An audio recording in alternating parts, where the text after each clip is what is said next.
What's going on, guys, and welcome back to the channel. Hope you're all having a fantastic day as always. Behind me is my nice and clean BMW. Just washed it last night, so it's looking fantastic. In this video, I wanted to kind of give an impression of what it's like to drive a BMW X5. Just kind of a small review, I guess, in a way. I'll just do a quick little walk around.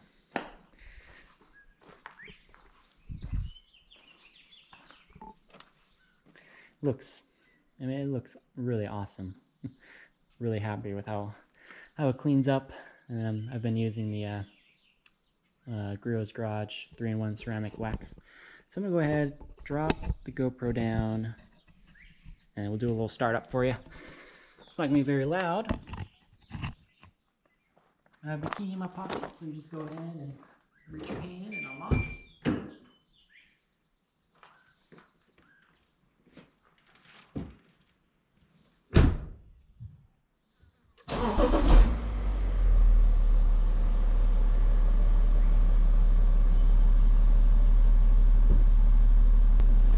Nice and quiet, which I hope maybe to change that at some point. So I'm gonna go ahead and back her out.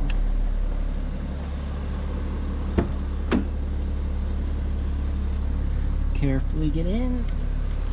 It's kind of a tight fit. Push the button, fold those in. Reverse. Let's go to 360 camera. It's really awesome. Of course, it's not going to show up on the camera, but it really helps you parking. So there's a snowmobile on my left and a tractor bucket on the right.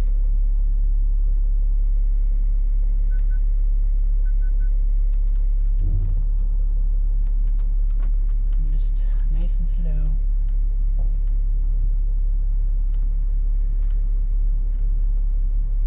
Perfect.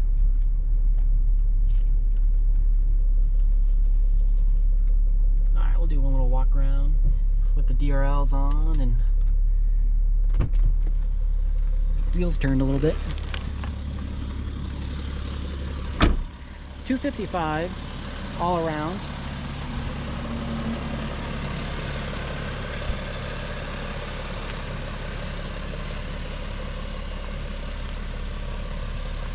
It's a great looking SUV, that's for sure. It's funny, on some of the forums, people call them trucks, which, I mean, I guess in Europe, these are pretty big. All right, close up the barn and then we'll resume the video.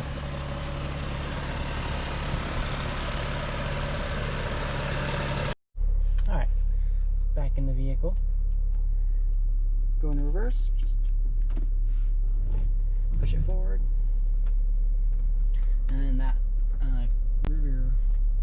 your side mirror, that also turns down so you can see your passenger side pretty well, and then just towards you to go into drive. And that camera will turn off, or you can just press the menu button and it goes away. So I haven't driven a lot of vehicles in my life,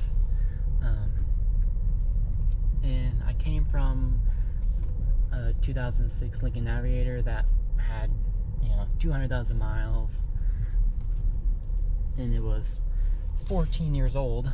So of course something like this, which is 109,000 miles and 9 years old, of course it's going to feel so much nicer to drive, but I just didn't expect it how nice it would be.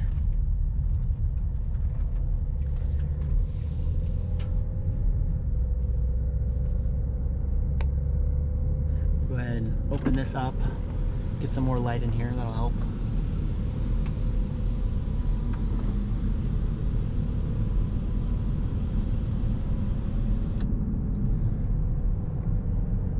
It's a little better.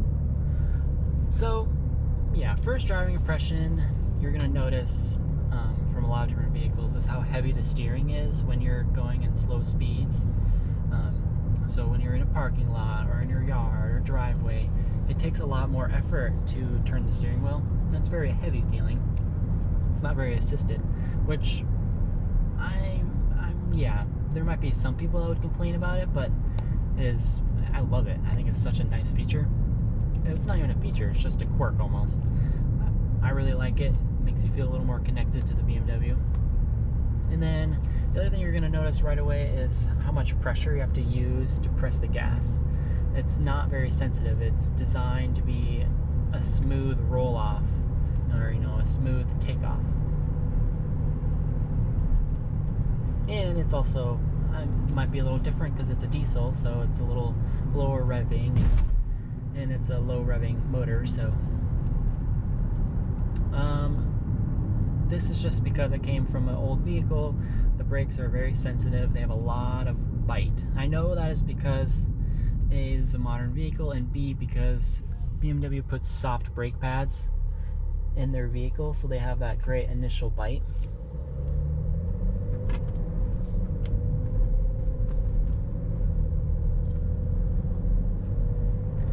It's very quiet. You don't hear any exhaust, but you do hear the motor. I'll probably get on it here once we turn onto the highway and let everything warm up a bit. So yeah, it's not very loud, but you do hear the diesel motor. It has kind of a nice growl, I would say. It's not obnoxious. You hear it when you have your cruise set, which I'll go over that too. But yeah, you kind of just always hear it. And it's not a high-pitched normal inline six. It's a little bit deeper. Let's talk about ride. So again, came from an old vehicle, but it was a nicer old vehicle, so the suspension was very soft, very plush.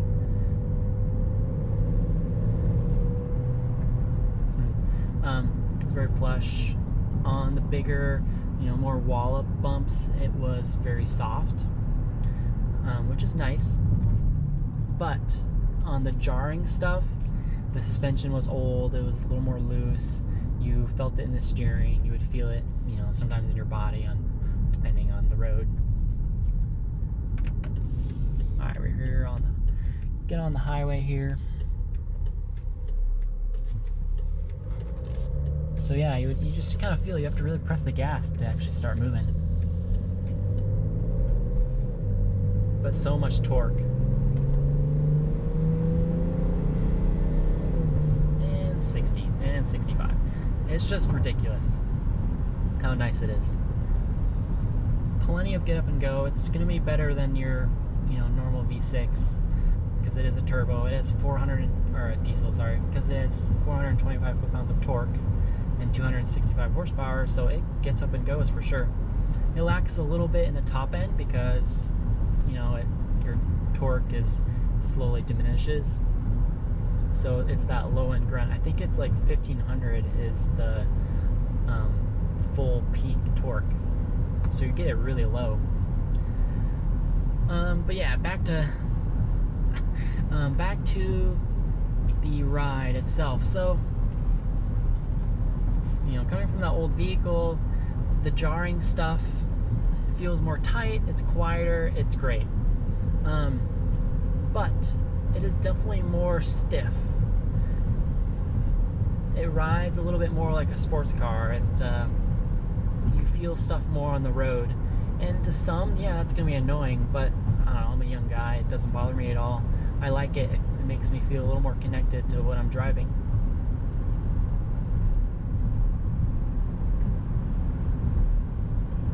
So I'm going to go ahead and just talk about the cruise control really fast. I explained it in the last video that's uploading currently while I'm making this next vid. So right here, tap the screen so I can see what I'm looking at. So right here is your cruise control, so you just pull it forward, and you can see there's a green dot. I think you can see it, hopefully. And then it also tells you your miles per hour where you set it in that center console, the cluster. So then I'm like, oh, I want to turn cruise control off, so then you push it down, and it actually turns red. So now your cruise control is canceled. If you do it one more time and press it again, that red dot disappears completely. And it's like a black thing, and it goes all the way down to 0. So I'm going to go ahead and set it again. at 60, and then you see the green dot moves up to it. Hopefully that comes up on camera. I think it will. Just on a small screen, it's hard to see. And I have sunglasses on. So, cruise control is awesome. I like it. If I were to change one thing in the center cluster, would be I would like to have a temp gauge of some kind. I kind of wish it did. I know on some of the V6 motors it has a temperature that, so you couldn't redline it to like 3 until it was warmed up, or no, so you couldn't redline it to 5, or you couldn't redline it until it was warmed up. So it was kind of like a built-in temp gauge. So once you had full range of your tack, then your vehicle will be warmed up, so you just knew. But this one doesn't really tell you.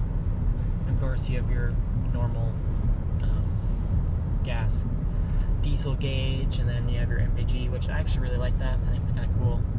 It's a live feed of what MPGs you're getting. Other than that, it's all pretty much standard. Gauges are a little bit bigger than the Navigator. I love the cruise control. It's such a nice feature. I think this has adaptive cruise control, but I haven't really had the time to try it out. I don't really drive on any interstates, so maybe when school starts, but I haven't really messed with it. But if you want, so if it went red, you press this little button right here, and it will take you back to the speed that you're at. So, I mean, that's pretty much it, just in terms of driving.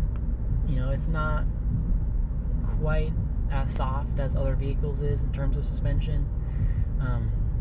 It's a little more firm, you feel a little more bumps. It just, it makes you feel like you're driving it a little bit more. It's really nice, I like it. In terms of just turn-in and just sensitive, I mean, the smallest input is turning. It's very precise. And it's just so much torque.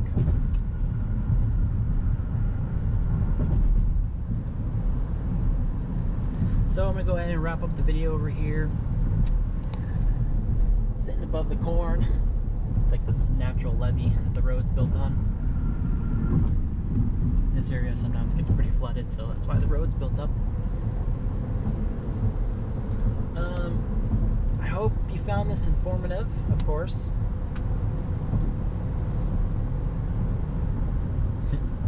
Didn't even set cruise control. There we go. So yeah, love cruise control, it's awesome. Oh, stupid bug. Alright. So hope you guys found this enjoyable and somewhat informative. If you did, like and subscribe. That'd be awesome. It really means a lot. I'll see you guys in the next one. See ya. Also want to make another note. In terms of just road noise, it's pretty quiet. Of course, it's going to be dependent on what tires you have. Every tire company is different. Every model, it's all different. Right now it's on Pirelli Scorpions or something like that. It's a run flat tire. They're pretty nice. It's pretty quiet. Wind noise is better because it is a little more aerodynamic compared to the Navigator, especially. Windscreen is a little more smooth compared to like my mom's Jeep Commander, which the windscreen is almost vertical. Let's see, I think there's something else that I wanted to mention too.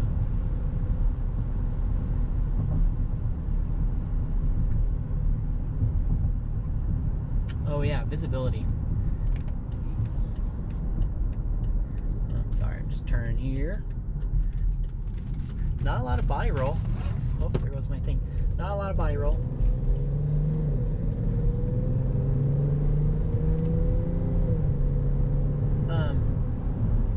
Which is nice if you're, on the country road or on a, curvy road.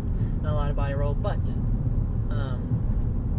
yeah, great visibility. Blind spots are much less because it is a smaller vehicle. The mirrors are a little bigger than what I kind of imagined, but I think they're a good proportion. like they're a good size. I'm not sure. They have like this reflective tint on them to help with, you know, when a vehicle's behind you at night and you get that really bright shine or reflection in your mirror. It does seem better with those on. I don't know if that's a factory thing or if someone added them. I don't know. I'd have to Google that. But you know, you can see the road in front of you really well. The hood slopes down, so you can see pretty well. See, like right here, this is my eye. So this is what I'm looking at right here. It's just a fun vehicle to drive. I mean, coming from a big, you know, a big SUV, this is much smaller. Just feels good to drive. It's fun to drive in the city. It's small enough and enough zip that you can get out in and out of traffic really well. It's just, yeah, it's just a blast to drive. It's not for everyone, of course.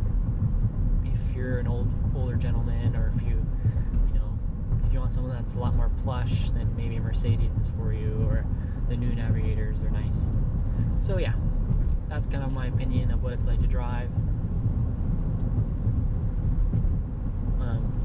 I'm curious to see how well, you know, how reliable it's going to be, because it is a BMW. Sometimes they have more things wrong, but who knows? We'll find out. All right.